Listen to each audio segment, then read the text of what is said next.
If you click this video and you don't know what the Legends of Arkain is, you need to follow the link in the description and download the True Story of Arkain, or you can watch my video series playing through it. It's a custom campaign for Warcraft 3 created by Shardundred.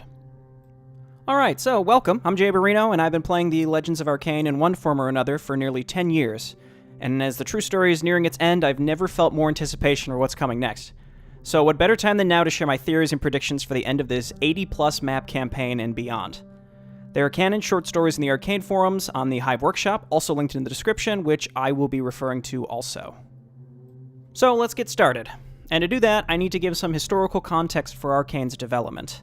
Originally, this project was separated into 3 different timelines in which the player controls either the humans, the orcs, or the undead. I have playthroughs of these first and second books on my channel too. Player perspective and choice basically allowed each respective faction to win out in their timeline, thus branching similar chronological events into their own paths and outcomes. When the True Story came about, the idea from Shardundred was to merge these into one canonical timeline in order to solve some sort of narrative knot that was hit during the second Undead book. For example, player action no longer chooses the new Elven Queen like it did in the second Human book. Blen Greymore dies in prison and cannot be spared like in the second Orc book. The convergence of the timelines leads to my first point. The books of Arcane are canon, sort of. While what actually occurs within each faction's book's timeline is not canon anymore, the mere existence of those false timelines is actually woven into a clever meta-narrative. What Shardundred did was he could have just wiped it all away as a development choice, but instead revealed in the premature second Undead book finale that the book timelines were actually diverging visions of Aridons experienced while asleep after the events of the Second Void War. Tragok the Dark One reveals he tampered with Aridon's power of foresight, leading to him recollecting untrue events, which is what is shown in the books of Arcane. Therefore, this final cutscene of the second Undead book actually takes place in the true timeline. And not only that, it takes place after the events of the True Story of Arkain campaign. We can even sort of view the true story that we're playing through now as once again a memory of Aridon's, but this time it's what actually happened as Tragok reveals the truth. I've tried to figure out more specifically when the second Undead book conversation is meant to happen. We know Aridon will seclude himself at some point based on a few short story points, which will leave the undead possibly able to kill each other and only guess the best way to follow their departed master's will. From the short story Responsibilities. I am as much of a loyal servant as you are, Rahandir, but I am not like you. You follow the master because you chose to. You have no idea what the rest of us feel like since he left us behind. And another from the short story Council in the Mountain. It was intriguing to see how politics within the ranks of the undead worked. The absence of their master meant that they had more freedom, yet he was still in their minds, always, with every decision and argument they made. What is unclear is when or why Aridon will go to sleep and when he'll wake back up, but we have some soft indicators. There's an official timeline on the forum accounting for about 20 years post-True Story, but it's marked as not entirely canon anymore because Shardundred plans to update it after the True Story wraps up. But I'll use it anyway for some clues. In the current forum timeline, Aridon doesn't go to sleep until 7 to 8 years post-True Story events. Again, this is no longer canon, as there are obvious differences with the preceding True Story now, but we can make some educated deductions. My guess is that Aridon is probably on track to go to sleep soonish rather than waiting 8 years. This way the undead fracturing can happen as part of the finale of the True Story. And in any case, he wakes up at some point in that 20-year interbellum that a lot of the short stories cover, and has this conversation with Tragok about how the book timelines were all false dreams, and gets the truth via recollecting the True Story of Arkain, which we're playing through currently. After this point, we see Aridon appear in the canonical short story The Fall of Carol, where he begins meddling again through King Dorton and still preaching that balance. From the short story The Fall of Carol. Dorton, son of Tornin, you stand before Aridon the Watcher of Arkain, keeper of balance and avatar of death. I have blessed you with a possible vision of the future to warn you that you are losing your Cold War. So that was all more of a neat observation rather than a theory, but it's related to a couple big ones now. are some key differences between the book timelines and the true story caused by Tragok, reinforcing an overarching meta-narrative. Tragok's goal seemingly is to take revenge on his 2 remaining brothers that betrayed him. He seems to take great pleasure in messing with Aridon by feeding him false visions via the book's timelines and sowing doubts in the vision Aridon relies so heavily upon. With that in mind, I theorize certain elements of the true story were purposefully kept hidden from Aridon by not being included in his visions of the books, so that they could then be revealed to shake his confidence when confronted by Tragok in that cinematic at the end of the second Undead book. Some major inflections involve Blen Greymore's fate, the fates of several orc chieftains, and significant differences at the end of the second human book based on player choice.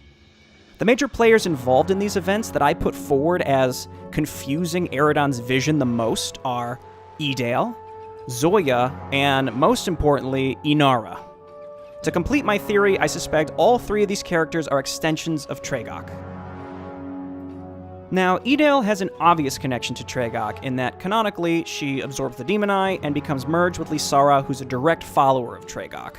She's present during the death of Blen Greymore, she sinks the Golden Guard fleet, she doesn't save Merlon, or maybe she does, again, based on player choice in the book's timeline. So consider these like Aridon having blurry vision as the outcomes can fluctuate. Zoya has connections to both Edale and Inara, has a major hand in Blen's fate, and currently is still alive, indicating that there's more to her story to be revealed even though Wolf Regiment's been destroyed. Further, there's a strange plot thread from a short story. From the short story Generals of the Empire. Zoya continued her way alone, riding through the forest towards the camp. On the way, she noticed a sound coming from the bushes on the side and stopped. Bored, she looked at the bushes. Yes, she asked, uninterested. I have the numbers if you want to know how many humans were still alive within the city, a soft voice from the shadows answered. Zoya snorted, amused, and slowly rode on. So who was this figure she seemed to recognize? Shardundred refused to answer in the most recent Q&A when I asked. I don't have other evidence here, but Zoya is closely connected to the other 2, Edale and Inara, who I feel much more confident about. In particular, her relationship with Inara has made me feel differently about Zoya in retrospect. Inara's had time with Zoya during her capture in Castle Combe, and what happened there to Inara is a key mystery still. And hey, that leaves us with Inara, who was not in the book's timelines, and is closely connected to the deaths of several orc clan chiefs and several other important events. Remember that Inara was the one who convinced Wrath that Blen Greymore was responsible for his clan's first destruction, when in reality, it was Larig and Darkfang we saw killing civilians, and Phoenix Regiment that burned down the forest, Blen's Grey Guard mostly only being a tangential role in it all. I think this all lines up with Zoya essentially aiming the Darkmind clan at Blen Greymore, but this alone doesn't necessarily suggest any Tragok connection. Unless Inara is Tragok. That's right, hear me out. We know that the Emperor of Rodan is Tragok in disguise also, who may have recruited Zoya before she came to Arcane, promising to assist in her revenge on Blen, which then leads to the connection with Inara and her hand in his downfall. Now that whole process, total speculation, very fuzzy to me, just sort of connecting the dots in my own headcanon way, but we can examine how Inara's actions do line up with what Tragok would want. To preface, it's also totally possible Inara's just a bad bitch who was forged into a hardened veteran by her enemies, and her current motives are unknown. Now, Inara was directly involved in the deaths of Wrath, Lokar, and Sasrogarn. Her lies also keep Amari from contacting Gorthog. On its face, this may seem like it weakens the orcs, but in reality, it strengthens them by removing all opposition to Amari's plans of unifying them into the Dominion. And who would find a strong, unified orc alliance the most troubling? Not only does helping Amari weaken Aridon, but it gets Inara close to her, where Tragok can then be poised to work against his other brother, Brian, in the future. Not to mention, it's in the name, the Darkmind clan, perhaps now controlled by the Dark One. Inara subtly brainwashing the Iron Thunder shamans to absorb them into her Darkmind clan is also a loose plot thread in that we don't know how she did it, or where she learned how to. We know about amulets that can influence people, but not an entire clan. Speaking of amulets, I think Brian is just a straight-up good dude. It's no secret that Brian is considered the most sympathetic of the remaining 4 to the mortal races because he was reborn in human form. Gardon, Brian's original pupil, uses magical amulets to maintain control over those he deems as liabilities. But where did Gardon actually get these amulets? It's a fair assumption Brian provides them with his shadow magic, imbuing them with the ability to mind control, leading to a much more sinister vibe from this shadowy benefactor. And yet, why doesn't Amari possess any amulets from Brian? The only one she uses with Grella was taken from the Iron Fist. My theory here is that Brian is not the one behind the amulets, nor the magic they're imbued with. I may be forgetting some scene disproving this, but Brian might be entirely unaware of what the amulets even do, or simply decides it's no longer his place to dissuade their use.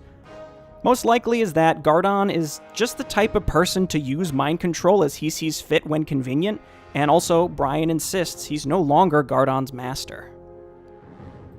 Going further, other characters like Red Fist and Van Doors have amulets that they wear. Were these given to them by the Emperor, who we know to be Tragok? It's possible Van Doors took so long to admit his orders on the continent were wrong because he was being subtly influenced by his bling and wasn't asking any questions. Alternatively, these Imperial amulets could use entirely different magic, who knows? If the amulets are in fact not Brian's doing, I just don't see any of his actions as malicious. Even with the impending conflict with Falcon Regiment, where he's expected to get real underhanded, he tried in good faith first, but lost to Tragok, who influenced Savine first, leaving Brian with no other choice. He overall is trying to prepare Juanor and the Dominion for bigger threats, but most importantly, gives Gardon and Amari full autonomy to rule their respective realms.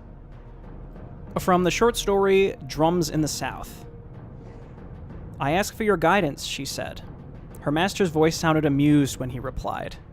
"I do not control Gardon, Amari.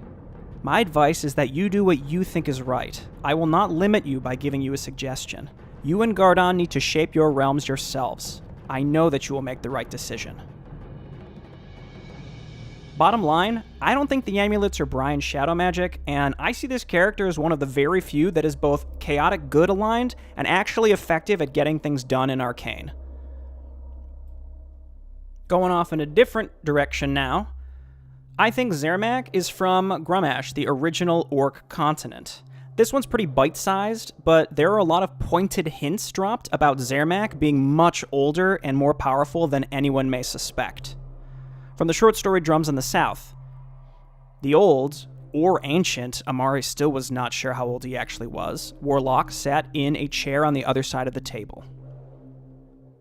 In the first Orc book, Zerak can use magic to destroy an entire human base himself. It might not happen in the True Story campaign, but Zerak seems to be the key to divulging information to the Orcs about their original continent Grummash, Tragok sinking it, which probably was an accident, and the truth about the Mogtar. This could be how Gorthog's plotline is resolved at some point, as he also knows the truth, but won't be listened to since he's a Mogtar now. The Cold North is hiding something. If you haven't read the short stories, you wouldn't know of a report written by a spy to an unknown Empress. This report rounds up the status of the factions on the continent about 20 years after the end of the True Story era. Perhaps hailing from beyond the Cold North, the report refers to ice, which seems like a pretty specific element in my opinion, a lot more than fire and water. From the short story Espionage. I write these lines in year 62 of the reign of our beloved Empress. May her bloodline, the one and only royal one, rule our glorious homelands until all ice melts, all water dries out, and all fire loses its light. For the last 20 years, I have been living in these lands. Here they would call the year 19 Juanor Reborn. And based on these dates, the Empress preceded the First Void War, and the spy has been around 1 year before Juanor Reborn, so they could very well be a character we know from the True Story in disguise. They're able to gather intelligence from every other faction, including specifics from within demon territory. But with all that being said, we know basically nothing about who these people are, so all I can do is throw out some random guesses, like, could be Arcanians that survived the plague, or another race created by one of the 4 demigods and hidden away like the Dark Elves were by Aridon, something like a Golden Age demon faction. It would seem that whatever this faction is will be a significant player in whatever comes next for Arcane. From the short story, Espionage. Now that I have finished writing these lines and read them, I once again find myself agreeing with the Empress that we cannot tolerate this situation to continue unhindered. Now this last one might be my favorite. I think the Red Fist sisters all are starting to align with one of the four and may potentially succeed them one day. 4 brothers, 4 sisters, it just works. And if this theory ends up being real, it won't be happening in the True Story era, but the setup is there. Here's the rundown. Vanessa is aligned with the Orcs, which is Brian's main jam these days. Otherwise, there's nothing in-game, but here's a passage from a short story that takes place just after Amari convenes with Brian. From the short story Drums in the South. In another part of the palace, Vanessa had an uneasy sleep. She felt like there was something in her room, watching, observing her. But whenever she stood up and took a look around, there was nothing to be seen. It also felt like the room was darker than usual. Somehow, however, she felt comfortable in this darkness. Sounds pretty shadowy to me. Next, we have Cora, who has an interest in the undead based on her dark orb creating skeletons and other spooky things in-game. Once again, most evidence comes from a short story. From Council in the Mountain. After listening to the next discussion, she decided to leave. It had been enlightening to see some undead politics, and she would be back if needed, but it was time to get some sleep. After all, unlike most others on this mountain, she was not dead just yet. And to be clear, this isn't 100% confirmed to be Cora, but I think it's a pretty obvious implication. Edale is possessed by Lysara and seems to like it, so she's Tragok aligned, enough said. That leaves Ori, who has the least amount of characterization in the True Story by a long shot. By process of elimination, she'll be our demon sister, and near the end of the second human book, Ibira tempts her with new power. Oh, okay. Well, this ended up being a lot longer than I expected. I've been posting fragmented stuff like this on the Arcane forums a lot more lately, and finally decided to just make a video, because I'd love to engage more people into discussing it. If this kind of stuff interests you and you've been engaged in the Legends of Arcane for a long time, you can comment here or head over to the forums on Hive Workshop to talk about it. But let me know what you think. I obviously love discussing this sort of stuff. I'd love to hear your feedback on these, what your thoughts are, and if you have your own. So yeah, thanks for watching, and I'll see you next time. Bye-bye.